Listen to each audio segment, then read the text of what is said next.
Hello दोस्तों, आनंद लेखनी blog में रोज़ की भांति आपका हार्दिक स्वागत है। और मैं ठीक हूँ, आशा करता हूँ कि आप ठीक होंगे। आज सावन मास का द्वितीय सोमवार और भगवान शिव की आराधना का दिन है। आज सोमवती अमावस्या है। इस अमावस्या के दिन दोस्तों पितरों को खुश किया जाता है, पितरों को भी पूजा जाता है, उनकी भी आराधना की जाती है, गौग्रास दिया जाता है पितरों को के लिए। यह सोमवती अमावस्या सोमवार के दिन पड़ी हुई है, ये बहुत शुभकारी मानी जाती है। इसमें भक्ति भाव को ज़्यादा संज्ञा दी गई है। भक्ति भाव से हमको इस पर्व को सोमवती अमावस्या में लोग अनेक प्रकार के स्नान करते हैं, गंगा में जाते हैं, पवित्र जगहों पर जाते हैं और स्नान करते हैं, अपने आराध्य देव शिव जी का ध्यान करते हैं। इसी परिप्रेक्ष्य में दोस्तों आज उत्तराखंड में जब काकभूषणी और गरुड़ जी के बीच में शिव जी के विषय में और श्री रामचंद्र के विषय में अनेक प्रकार के प्रकरण चल रहे थे, उसी संदर्भ में आज जो है मैं उसी क्रम में कल के वीडियो के ही क्रम में एक बड़ा आगे का उदाहरण आपको समझाता हूँ। और आगे के उदाहरण में क्या हुआ, तो काकभूषणी और गरुड़ जी के बीच में बड़ा लंबा संवाद हुआ एक दूसरे भक्ति भाव के बारे में। वह रामचंद्र जी और शिव ब्रह्मा विष्णु तीनों के बारे में जान नहीं पाए। तब उन्होंने कहा एक बार का प्रकरण है, वहाँ से मैं आपको शुरू करता हूँ और सब लोग मन लगा कर के सुनिए। सबका अभिनंदन है, स्वागत है। एक बार गुरुलीन बुलाई मोहिनी बहुबानी गाई, सिय सेवागर फल सुत रोई, अविरल भगत राम पद होई। एक बार गरुड़ जी ने मुझे बुला लिया, काकभूषणी जी कहते हैं, और बहुत प्रकार से परामर्श दी थी, शिक्षा दी कि पुत्र शिव जी की सेवा का फल यही है कि श्री राम जी के चरणों में प्रगाढ़ भक्ति हो। जब तक श्री रामचंद्र की भक्ति में प्रगाढ़ प्रेम नहीं होगा, तब तक उनके चरणों में अगाध प्रेम नहीं होगा, तब तक हम वास्तविक भक्ति नहीं कर सकते हैं। राम ही भजई तात सिय धाता नर पावर की बाता, जासु चरण अज शिव अनुरागी, तासु दो सुख चाही अभागी। यानी हेता शिव जी और ब्रह्मा जी भी श्री रामचंद्र को भजते हैं, फिर निज मनुष्य की तो क्या बात है। यानी शिव और ब्रह्मा भी रात दिन रामचंद्र की भक्ति में लीन रहते हैं। ब्रह्मा जी और शिव जी जिनके चरणों में के प्रेमी हैं, अरे अभागे वह काकभूषणी जी कहते हैं, उनसे द्रोह करके तो सुख चाहता है, ऐसा नहीं हो सकता है। हर कहूँ हरि से वक गुरु करहूँ, सुनि खगनाथ हृदय मम दो।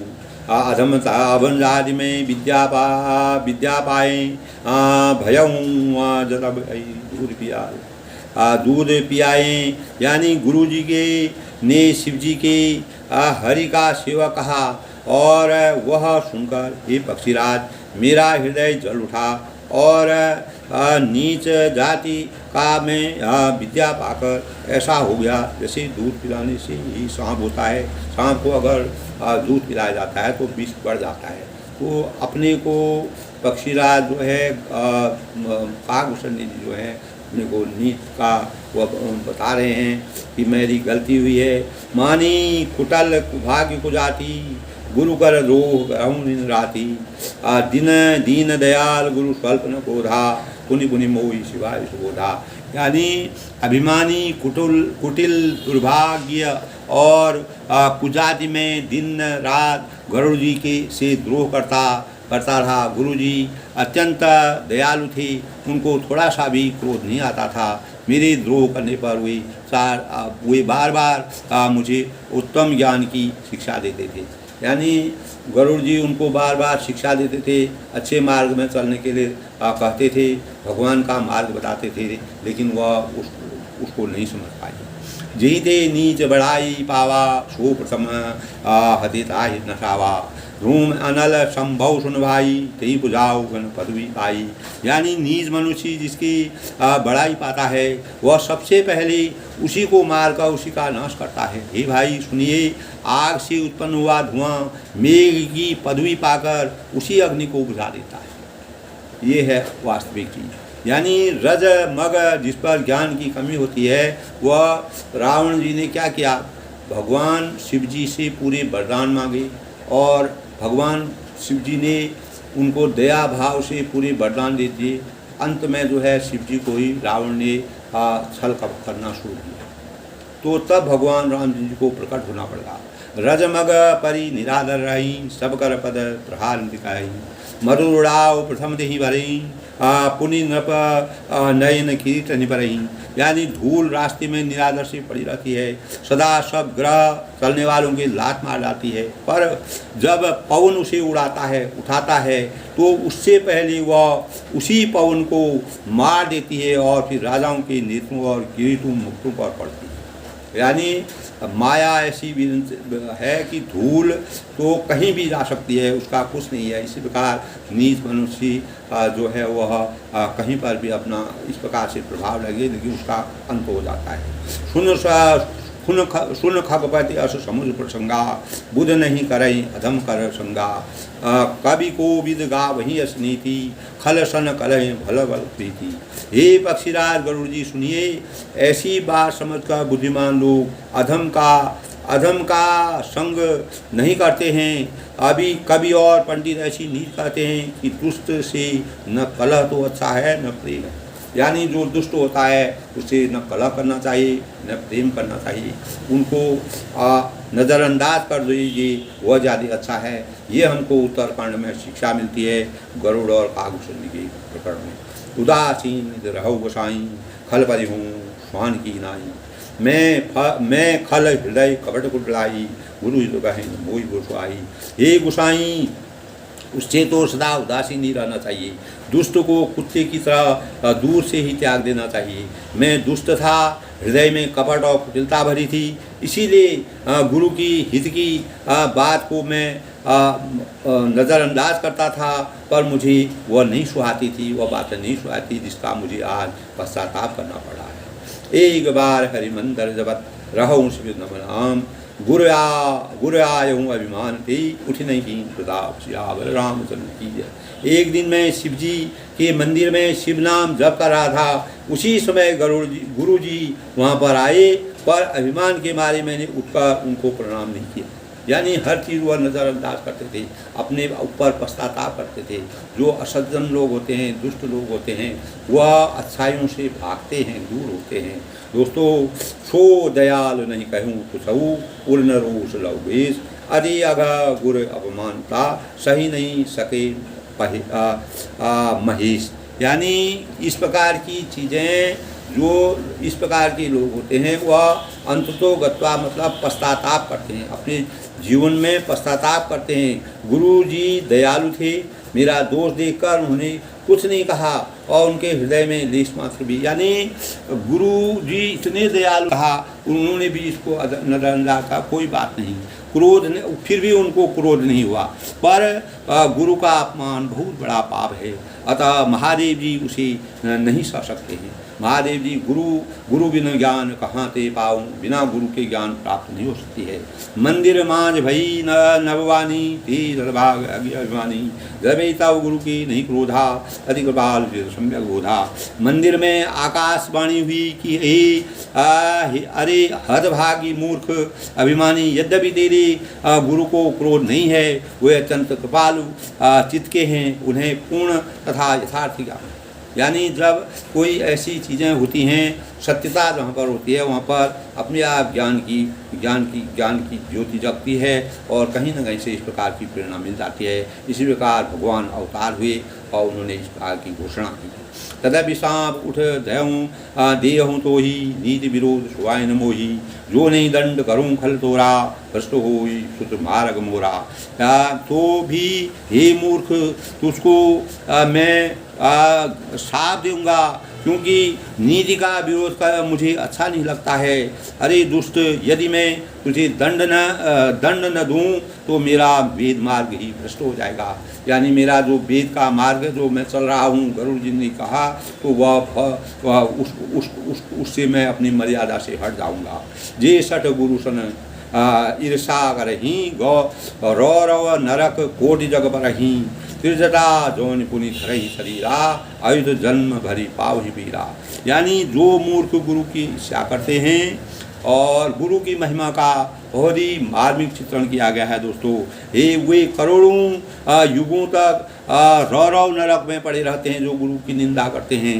फिर वहाँ से निकल कर वे तिर्यक पशु पक्षी आदि योनियों में शरीर धारण करते हैं और 10,000 जन्मों तक दुख पाते रहते हैं। स्वर्ग और नरक के चक्कर में ऊपर नीचे उनका चक्रव्यूह चलता रहता है। बैठ रही अजगरयु बापी सर्व हो खल मलिमत व्यापी महावितब को टर्म हो जाई रहु अधमा धम अधगति बाई। अरे पापी, तू गुरु के सामने अजगर की भांति बैठा रहा। हे मूर्ख, हे दुष्ट, तेरी बुद्धि पाप से ढक गई है और अतः तू सर्व हो गया है। और अरे अधम से भी अधम उस अधोगति सर्व की नीच योनि को पाकर किसी बड़ी भारी पेड़ के खोखले में जाकर रहा। इस प्रकार की उन्होंने उनको श्राप दे दिया। हाहाकार कीन गुरु दारुण सुन साप कंपित मोहि विरोगी अति उपजा बलिता। यानी शिव जी का भयानक श्राप सुनकर जब शिव जी ने इस प्रकार से श्राप दिया, यानी तुम गुरु की महिमा को नहीं जान सकते हो, तो शिव जी बहुत भावों के प्रेमी थे। वे रामचंद्र जी के और ब्रह्मा विष्णुमयी वो रामचंद्र के बारे में जानते थे। तो शिव जी को शिव जी का यह भयानक श्राप था और उन्होंने गुरु जी ने हाहाकार किया। मुझे कांपता हुआ देखकर उनके हृदय में बड़ा संताप उत्पन्न हुआ। फिर भी उनके हृदय में संताप यानी दुख पैदा हुआ। करिदंडवत शब्देम दिजौ शिव सन्मुख कर जोर विनय गरद गदगद स्वर समुझ घोर अधिमोर। यानी प्रेम सहित दंडवत करके वे ब्राह्मण श्री शिव जी के सामने हाथ जोड़कर मेरी भयंकर गति दंड का विचार कर गदगद वाणी से विनती करने लगी। तब इसी प्रसंग में दोस्तों जब शिव जी नाराज हो गए, तब उन्होंने उनकी आराधना की। उसी आराधना के परिप्रेक्ष्य में जो है उन्होंने विनती की, उनकी अर्चना की, उनका ध्यान लगाया। उसी अनुक्रम में नमामि समीशां निजान रूपम विभं व्यापं ब्रह्मं वीश्वरं निजं निर्गुणं निर्विकल्पं निरेहं चिदाकाश महाकाश वासं भजेहं। यानी हे मोक्ष स्वरूप विभु व्यापक ब्रह्म और बेस्वरूप ईशान दिशा से ईश्वर और उसके स्वामी, तब उन्होंने आराधना करनी शुरू की। हे शिव जी, मैं आपको नमस्कार करता हूँ। निज स्वरूप में स्थित अर्थात माया की जाल में फंस करके और पूर्ण से रहित, भेद रहित, इच्छा रहित, चेतन आकाश रूप और आकाश को ही वस्तु रूप में धारण करने वाले दिगंबर शिव जी को दिगंबर कहा, अथवा आकाश में भी आच्छादित करने वाले आपको मैं भजता हूँ।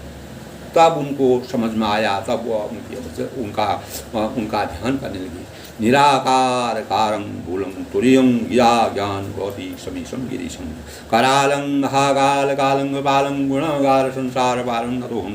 यानी निराकार ओंकार के मूल तुरीय तीनों गुणों के अतीत, वाणी ज्ञान और इंद्रियों से परे, कैलाशपति विकराल महाकाल के भी काल कृपाल गुरुओं के धाम, संसार से परे आप परमेश्वर को मैं नमस्कार करता हूँ। तब उन्होंने अपनी गलती को स्वीकार किया। तुषार आदि उनके पूरे शरीर का वृत्तांत, जो चीज़ उनको पता हुआ, जो शिव जी के बारे में जो उनके पूरे विशाल शरीर को, उनकी माया को देख करके उनको जो भी चीज़ उनके अंदर दिखा उसका पूरा वृत्तांत उन्होंने कर दिया। तुषारादि संकाश गौरम गंभीरम मनोबूधि कोटि प्रभार शरीरम स्फुरबौरंधिकलोहिनी चारु गंगा लसद भा बालीन कंठी भुजंगा। यानी जो हिमाचल के समान गौरपूर्ण था, गंभीर हैं, जिनके शरीर में करोड़ों कामदेवों की ज्योति एवं शोभा है, जिनके सिर पर सुंदर नदी गंगा जी विराजमान है, जिनके ललाट पर द्वितीया का चंद्रमा और गले में सर्व सुशोभित है, ऐसे शिव जी को मैं नमस्कार करता हूँ। चलत कुंडलं भूषुनेत्रं विशालं प्रसन्नामनं नीलकंठं दयालं मृगाधीचर्मांबर मंडमालं प्रिय शंकरं सर्वनाथं भजामि। यानी जिनके कानों में कुंडल हिल रहे हैं, सुंदर भुगटी और विशाल नेत्र हैं और प्रसन्न मुंह नीलकंठ और दयालु हैं, श्वेत चर्म का वस्त्र धारण किए हुए, मुंडमाला पहने हुए हैं और सबके प्यारे और सबके नाम कल्याण करने वाले श्री शंकर जी को मैं भजता हूँ। अब उनको होश आई, तब वह शंकर जी का विभिन्न प्रकार से चित्रण करने लगे। प्रचंड प्रकष्टं प्रफल्लं परेशं अखंडं अजुभान कोटि प्रकाशं श्रियशूलं निर्मूलं शूलवाणी हजेहं भवानी पति भाग्यम।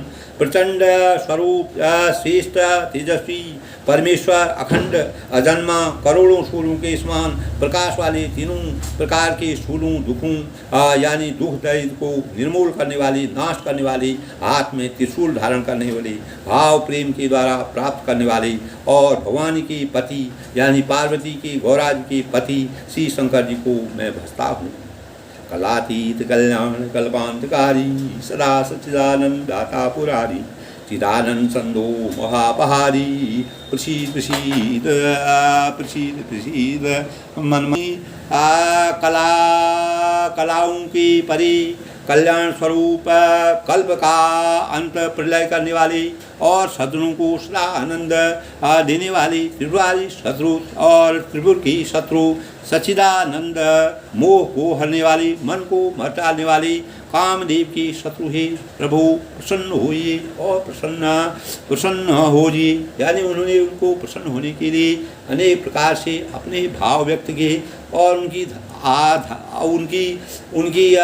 उनका गुणगान किया। नयावतुमानाथ पादारविन्दं भजयन्ति लोके परित्राणां नयावत समुखं शान्तं शान्ताविनाशं प्रसीद प्रभु सर्वभूता विनाशं। यानी जब तक पार्वती के पति आपके चरण कमलों को मनुष्य नहीं भरते तब तक उन्हें न तो यह लोक और न परलोक में सुख शांति मिलती है और नहीं उनके तापों का नाश होता है। अतः ही समस्त जीवी अंदर हृदय में निवास करने वाली प्रभु प्रसन्न हुई बार बार भगवान की आराधना कर रहे हैं। न जानामि योगं जपं नैव पूजा न तोहं जरा सर्वदा शम्भुभ्यं जरा जन्म दुखी तातप्यमानं प्रभु पावनमामि शंभु। मैं न तो योग जानता हूँ न तब जानता हूँ, तब अपनी यानी उन्होंने तब पश्चाताप किया। मैंने योग जानता हूँ न तब जानता हूँ न पूजा जानता हूँ ये शंभु। मैं तो सदा सर्वदा आपको ही नमस्कार करता हूँ। ये प्रभु बुढ़ापा तथा जन्म मृत्यु के दुख समूह के जलते हुए मुझ दुखी को दुखों की रक्षा कीजिए। हे ईश्वर हे शंभु मैं आपको बार बार नमस्कार करता हूँ। तब रुद्राष्टकम् इदं प्रोक्तं विप्रेणं अर्तो ऋषि ये प्रसन्नरा भक्तिया ईशान समुषि। यानी भगवान रुद्र की स्तुति का वह अष्टक उन शंकर जी की तुष्ट प्रसन्नता के लिए ब्राह्मण द्वारा कहा गया जो मनुष्य से भक्तिपूर्वक पढ़ते हैं उन पर भगवान शंभु प्रसन्न होते हैं। यानी उन्होंने अपनी युक्ति की सुन बिनती सर्वज्ञ शिव देख भी अनुराग पुण्य मंदिर नौ बानी भई द्विज बर माग। यानी सर्वज्ञ शिव जी से विनती सुनो और ब्राह्मणों का प्रेम दिखा। तब मंदिर में आकाशवाणी हुई कि हे द्विज श्रेष्ठ वर मांगो। तब उन्होंने वर मांगने के लिए कहा जो प्रसन्न प्रभु मोह करो नाथ दी कहो दी निज बल भगति दे प्रभु पुनि लो सर बर दे। यानी ब्राह्मण ने कहा, हे प्रभु, यदि आप मुझ पर प्रसन्न हैं और हे नाथ, यदि उस दीन पर आपका स्नेह है तो पहले अपने चरणों की भक्ति देकर फिर दूसरा वर दीजिए। यानी तव मावा बस जीव जड़ो संतद फिर बुलान, तेही पर क्रोध न करियऊँ प्रभु कृपा सिंधु भगवान। यानी हे प्रभु,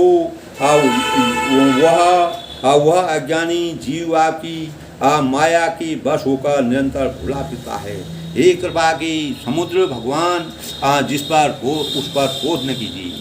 संकट दीन दयाल अबौ, यही पर हे गोपाल, साप अनुग्रह हो यही नाम रोही का। यानी हे दीनों पर दया करने वाले कल्याणकारी शंकर, अब इस पर कृपाल होइए और कृपा कीजिए, जिससे हे नाथ थोड़े ही समय में उस पर साप की बात अनुग्रह साप से मुक्ति हो जाए। यानी साप से मुक्ति होने के लिए उन्होंने इस प्रकार से विनती की और विनती करने के बाद उन्होंने यही पर होई परम कल्याणा, सोई करऊँ सब कृपा निधाना, विप्रगिरा सुनि परहित सानी एवमस्तु नभवानी। हे कृपानाथ, अब वही कीजिए जिससे इसका नाम कल्याण हो। दूसरों के हितों में हित से सनी हुई ब्राह्मण की वाणी सुनकर फिर आकाशवाणी हुई एवमस्तु, ऐसा ही हो। तब भगवान शिव जी प्रसन्न हो गए, उन्हें एमस्तु तथास्तु का वरदान दे दिया। यद्यपि कीन देही दारुण पावा, मैं पुनि दीन कभी आया, तदपि तुम्हारी साधुता देखी करियहूँ यही पर कृपा विशेषी। यद्यपि इसने भयानक पाप किया और मैंने भी इसके क्रोध करके साथ दिया, तो भी तुम्हारी साधुता देखकर मैं इस पर विशेष कृपा करूँगा। क्षमाशील देख कर उपकारी, तेज मोहि प्रिय दशरथ खरारी, मोर श्राप व्यर्थ निलाई, जन्म सह स्वस्थ कर पाई। यानी हे जो क्षमाशील एवं परोपकारी होते हैं, वे मुझे वैसे ही प्रिय हैं जैसे खरारी भगवान श्री रामचंद्र जी के द्विज। मेरा श्राप व्यर्थ नहीं जाएगा, यानी यह 1000 जन्म तक अवश्य पाएगा। जन्मत मरत दुसह दुख दे, यही स्वल्प व्याप ही कोई, कौनों जन्म मिटा ही नहीं जाना, सुनई शूद्र मम वचन प्रवाना। परंतु जन्मने और मरने में जो दूसरा दुख होता है, उसको वह दुख जरा भी न व्यापेगा और किसी भी जन्म में इसका ज्ञान नहीं मिटेगा। हे सूत, मेरा प्रमाणिक सत्य वचन सुन। रघुपतिपुरी जन्म रव भयऊ, मैं पुण्य में मम सेवा मन मयऊ, पूरी प्रभाव अनुग्रह मोरे, राम गति उपजहि कर बोले। यानी प्रथम तो तेरा जन्म श्री रघुनाथ जी की पुरी में हुआ और फिर तूने मेरी सेवा में मन लगाया और पुरी के प्रभाव और मेरी कृपा से तेरे हृदय में राम भक्ति उत्पन्न हुई है। सुन मम वचन सत्य सब भाई, हरि तो सन व्रत द्विज सेवकाई, अब जनि करहूँ विप्र अपमाना, जानूँ संत अनंत समाना। हे भाई, अब मेरा सत्य वचन सुन। द्विजों की सेवा से भगवान प्रसन्न करने वाला व्रत है, भगवान के समान है। यानी अब कभी ब्राह्मण का अपमान मत करना। उन्होंने ब्राह्मणों का अपमान किया था। सतयुग में इस प्रकार की चीज़ें थी कि लोग जो है अपने अपने धर्म अपने नीति के अनुसार कार्य करते थे। जो अनीति में चला जाता था उनको अनेक प्रकार से दंड मिल जाता था, अनेक प्रकार से भगवान को श्राप दे देते थे और उस श्राप का उसको भोग करना पड़ता था और अंत में पश्चाताप हो जाता था। संतों को, यानी उन्होंने कहा संतों को अनंत सी भगवान जी के समान जानो। यानी संत को इंद्र पुलिस ममशूल विशाला, काल दंड करी चक्र कराला, जो इन पर मारा कहीं न रही, विप्रद्रोह पावक सो करी। यानी इंद्र के वज्र, मेरे विशाल त्रिशूल काल के दंड और श्रीहरि के विकराल चक्र के बारे में जो नहीं मरता, वह भी विप्रद्रोह रूपी अग्नि से भस्म हो जाता है। यानी विप्र से द्रोह करने से इतना बड़ा पाप लगता है। ये उत्तरकांड में तुलसीदास जी ने स्पष्ट रूप से बताया है। अस विवेक राखूं मन माही, तुम कहाँ जब दुर्लभ कहु नाही, और एक आशीष मोरी, अपहृतम गति हो यही मोरी। यानी ऐसा विवेक मन में रखना, फिर तुम्हारे लिए जगत में कुछ भी दुर्लभ न होगा। मेरा एक और भी आशीर्वाद है कि तुम्हारी सर्वत्र अबाध गति होगी, अर्थात तुम जहाँ जाना चाहोगे वहीं बिना रोक टोक के जा सकोगे। इस प्रकार से जब शिव जी प्रसन्न हुए तब उन्होंने उनको ऐसा वरदान दिया, सुनि शिव वचन रच गुरु एवं मस्ते दिवास मोहि प्रबोध गयं ग्रह शंभु शरण करता। यानी आकाशवाणी के द्वारा शिव जी के वचन सुनकर गुरु जी हर्षित होकर ऐसा ही हो यह कहकर मुझे बहुत समझाकर और शिव जी के चरणों में हृदय रखकर अपने घर गए। तब गुरु जी अपने घर गए, उन्होंने उसका कल्याण किया, काकभूषण नीति का कल्याण किया और उनको सही वचन दिए। यानी कहने का मतलब ये है दोस्तों, उत्तरकांड के इस प्रकरण में ब्राह्मण द्वारा भगवान के प्रति यानी किसी के उद्धार के लिए उन्होंने काकभूषण के और गरुड़ जी के बीच में जो संवाद हुआ था, गुरु की अवहेलना करने के कारण ब्राह्मण जी को उस भगवान शिव जी का ध्यान लगाना पड़ा, उनसे उनको विनती करनी पड़ी और उसी विनती से उन्होंने उनके जीवन को मोक्ष की प्राप्ति करने का किया और भगवान शिव को खुश किया। इसी आज सोमवती अमावस्या के सावन मास की दूसरे सोमवार के अवसर में दोस्तों, यदि आपको मेरा यह ब्लॉग अच्छा लगा, अधिक से अधिक लोग शेयर करें, लाइक करें, सब्सक्राइब करें। मैं सबके मंगल भविष्य की कामना के साथ परमात्मा से, भगवान शिव से और श्री राम जी से यही आराधना करता हूँ कि हमें हमेशा अपने गुरुजनों, जो सज्जन हैं, जो भगवान के नज़दीक रहते हैं, उनके सानिध्य में जाकर के सच्चे ज्ञान की प्राप्ति करनी चाहिए और कभी भी गुरु को धोखा नहीं देना चाहिए, जिससे हम अच्छी शिक्षा पाते हैं, अच्छे गुण पाते हैं। और जो भी किसी का गुरु, कहीं से भी गुरु की प्राप्ति होती है तो उनका सम्मान करना चाहिए, जबकि गुरु उस लायक हो। गुरु के अंदर अगर गुण होंगे तो दोस्तों हमारा जीवन साकार हो जाएगा। गुरु बिना ज्ञान कहाँ दे पाएँ, कबीर जी ने भी कहा है, बिना गुरु के ज्ञान नहीं मिल सकता है, रास्ता नहीं मिल सकता है। और इसी प्रकार दोस्तों उत्तरकांड में तुलसीदास जी ने गुरु की महिमा का बखान करते हुए गरुड़ और काकभूषण के बीच में और ब्राह्मण जी आए, जिन्होंने उनके जीवन को सकारात्मक दिशा प्रदान की और उनके जीवन के उद्धार के लिए भगवान शिव जी से आराधना की। भगवान शिव जब उनसे रुष्ट हो गए तो उनकी आराधना करके उनको प्रसन्न किया। भगवान शिव जी ने उनको अमरत्व का वरदान दे दिया, वो खुश हो गए और उन्होंने अगर कोई भटका हुआ भी अगर गुरु से अगर कोई भटक भी जाता है तो अंततोगता उन्होंने उनको सम्मान दिया और उनके जीवन को सत मार्ग पर चलाया। इसी प्रेरणा के साथ दोस्तों हमें अपने जो भी गुरु, जिसका जहाँ पर भी गुरु है, गुरु जी का हमेशा सम्मान करना चाहिए। गुरु को कभी झूठ नहीं बोलना चाहिए, गुरु का कभी अपमान नहीं करना चाहिए और गुरु का सम्मान करना चाहिए। यही हमारे भगवानों की यानी मर्यादा पुरुषोत्तम भगवान रामचंद्र की गुरु वशिष्ठ हैं, गुरु विश्वामित्र थे, उन्होंने उनका हमेशा सम्मान किया। नहीं तो वह त्रिलोकीनाथ थे, उनके लिए गुरु क्या थे, कुछ नहीं थे, लेकिन वह गुरु के पदों को जानते थे।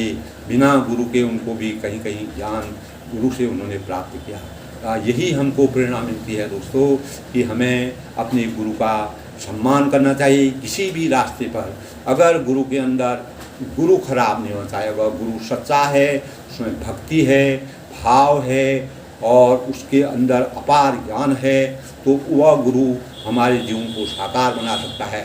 यही रामचरितमानस से हमको यही मिलता है कि कोई जाति धर्म से छोटा बड़ा नहीं होता है। यानी नीच का मतलब ये है दोस्तों, नीच जो जिसकी बुद्धि खराब होती है, जो गलत कार्यों में लग जाता है, जो भगवान को भ्रमित करता है, जो भगवान के को झूठ बोलता है, अपने गुरु को झूठ बोलता है, वह नीचता की श्रेणी में आ जाता है। तो दोस्तों वह भी भगवान के शरण में आकर के सद्बुद्धि की ओर, सन्मार्ग की ओर चल सकता है। दोस्तों आज के ब्लॉग के माध्यम से मैं सबका बड़ों को मेरा नमस्कार है, छोटों को मेरा आशीर्वाद है। सबके मंगल भविष्य की कामना के साथ आज सावन मास का द्वितीय सोमवार है। इस उपलक्ष्य में मैं सोमवती अमावस्या भी है, बहुत ही शुभ दिन है। इस शुभ दिन पर सबके मंगल भविष्य की कामना करता हूँ। सबको सद्मार्ग मिले, सब अच्छे गुरुओं की शरण में जाएं, अच्छा ज्ञान सीखें।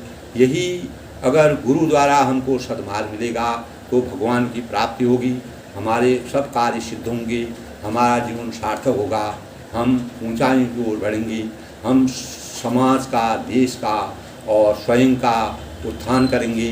कहीं न कहीं हमको अच्छा जीवन मिलेगा और हम इस जीवन से बाद अगला जीवन भी अच्छा मिलेगा।